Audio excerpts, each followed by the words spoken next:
All right, good morning. Happy Wednesday. Sorry about the rain outside. Today we're going to be talking about the last sort of revolutionary phase of the French Revolution. Um, there's going to be more sort of ups and downs that are going to be coming. As you get into the 1800s, there's definitely still some movement going on with the French Revolution, but this is the last phase where it's like truly revolutionary. Uh, After that, it's just really unsettled um, because of what's going to happen with Napoleon. We're going to be talking about today. So yesterday, where we were is this idea that Robespierre pushed so far, it was so bloody, this reign of terror, that eventually people pushed back, and he lost his life. And when he lost his life, the Jacobins started to lose power. Remember, the Jacobins were more radical. They had the group called the Mountain within the National Convention. They had the Paris Commune and the Sans Culottes, but they're going to lose power because they have been too bloody, too radical, too liberal. And at this point, several of their leaders have been killed. Jean-Paul Marat, remember, was murdered in his bathtub, and now Robespierre. So what's going to happen next is a more conservative group is going to take over called the Directory. It's yet another iteration of the French Revolution. The National Convention got together and they said, okay, here's what we need to do. We're going to restrict the power of the Committee of Public Safety, which Georges Danton and Robespierre had power over. And they're going to let the churches reopen. Remember, they had sort of decommissioned Notre Dame Cathedral and some of the local churches. And what they're going to do is actually write another new constitution. This time they actually shifted some of the format of the government. Remember, the first constitution still had a king, then another constitution which had no king, but was very, very liberal. Now it's going to be kind of coming back towards a more conservative direction. It's going to be a bicameral legislature. You might know that word from like middle school or something. Bicameral is Latin for two houses. So that's what we have in the United States. That's what the British have in their parliament, and that's what the French designed to have here. But the way that the legislature was elected, the way anybody was elected, was through what amounts to an electoral college, which is also something we have in the United States. Remember, when people vote for the president, what they're ending up doing is each state has a certain amount of delegates, a certain amount of electoral college votes, and those votes go for who becomes president. Well, that's kind of what happens with the Directory, but the people who became a part of this electoral college were richer.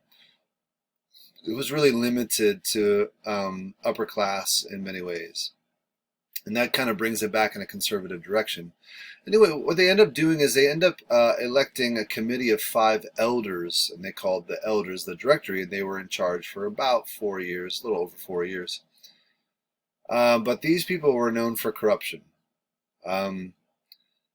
It's almost as though the rich were sort of trying to reset the deck after such a crazy 4 or 5 year period. So they took advantage of having some power back. They also had really enemies on both ends of the spectrum. There were people who wanted it to go even more towards the conservative direction. People wanted to restore the monarchy. And then there were people who wanted to go back towards a more liberal direction. And so here we had the Directory in the middle, and they were basically facing enemies on both sides. And they also had continuing economic problems. Part of that is there was still war going on, and part of that was just how unsettled the economy was after so much violence. So what ends up happening then is the Directory is going to be overthrown. Overthrown in a coup d'etat. Now, most people just say coup when they're talking about this, and a lot of times they describe it as a military coup, which is correct description. In this case, Napoleon Bonaparte is going to be at the head of this overthrow. So what we got to do is figure out, where did he come from? How did he get to have so much military influence that he could overthrow the government? And actually what he's going to do is going to install himself as really the only ruler. He's going to be eventually calling himself emperor. So let's talk about Napoleon.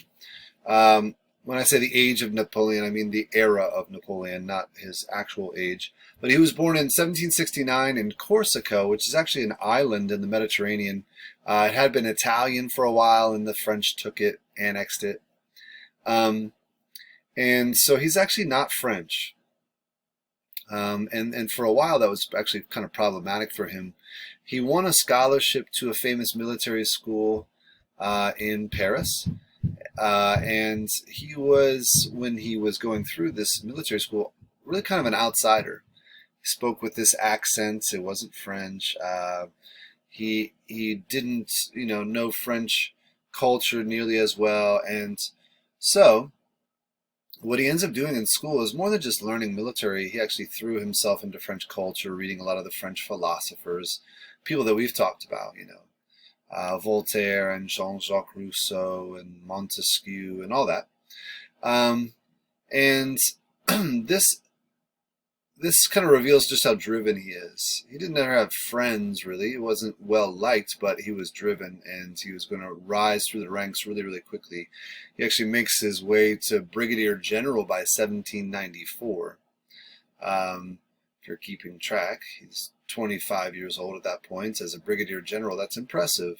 He had been lieutenant, captain, and then all the way to brigadier general really quickly, as he was helping with the crowds in Paris, and as he was helping in defeating the armies that were sort of at the border threatening France.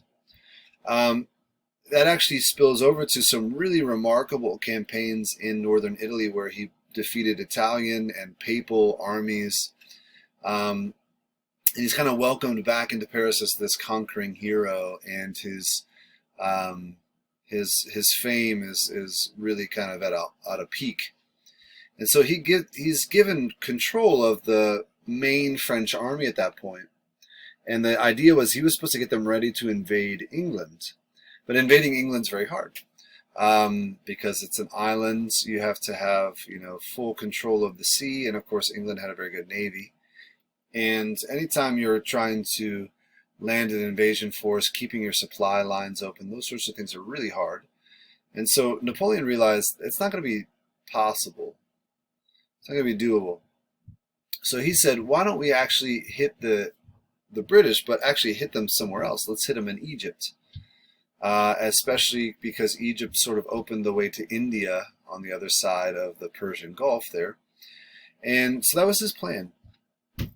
And so they invade northern Africa and into Egypt, actually do quite a bit of damage to some of the more famous sites in Egypt at the time. But he defeats some British armies there and has some success, but what ends up happening is the British Navy gains control over the Mediterranean.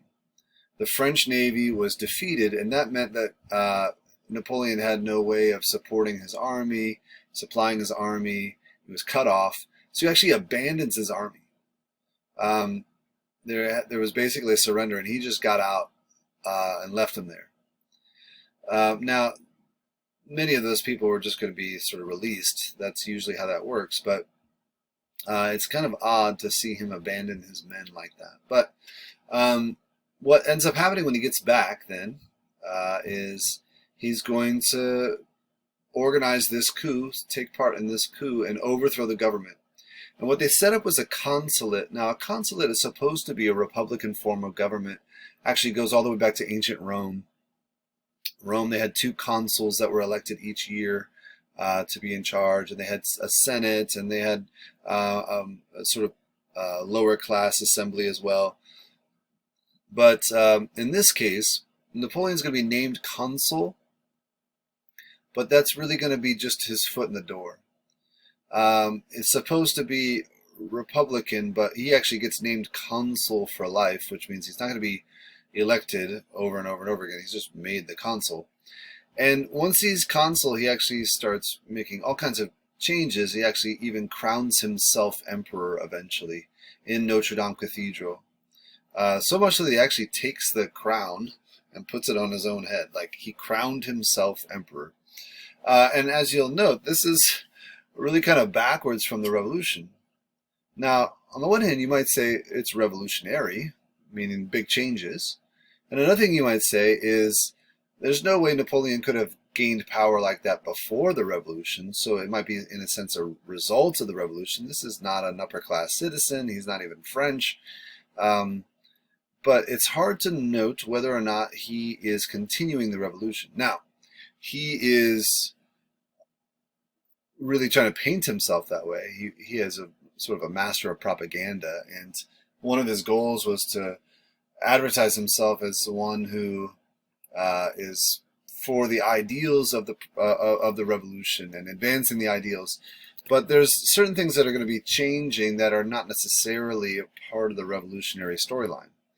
One of the things he does is he makes peace with the church. Now, he's not faithful himself. He's very pragmatic about Christianity. He thinks, okay, if I get the Christians on my side or the Catholics on my side, if I get the church on my side, then I'll have more power. And that's basically why he was making peace with the church, restoring some land and that sort of thing. Second major thing that he does is codification of laws. The French had 300 different legal systems, 300 different law systems in different provinces and so forth, and it was different from province to province and town to town. So what he ends up doing is putting together a Napoleonic Code, and this is in many ways a positive thing, and he paints it as a continuation of the revolution. But the problem is some of the laws they put in place and codify are actually steps backwards. Women in particular are going to kind of go back to the way things were before the revolution. Less influence in the government, less say, less rights, and legal rights in particular, and marriage rights. In fact, there's this phrase that they become less equal than men in this new set of codes. Last thing we want to talk about for today is this new bureaucracy that he builds up. So he's the emperor, but the government has, lots and lots of jobs and roles in it. And one of the things you might say is revolutionary is he's promoting people from lower classes. He's actually giving people noble status that before were just working class citizens. And for some people, this became, the real thing, that they loved Napoleon for this reason. And so they see him advancing the working class people to higher ranks in the military and in the government, and being granted noble status, and so they love it. And so he was actually very, very popular.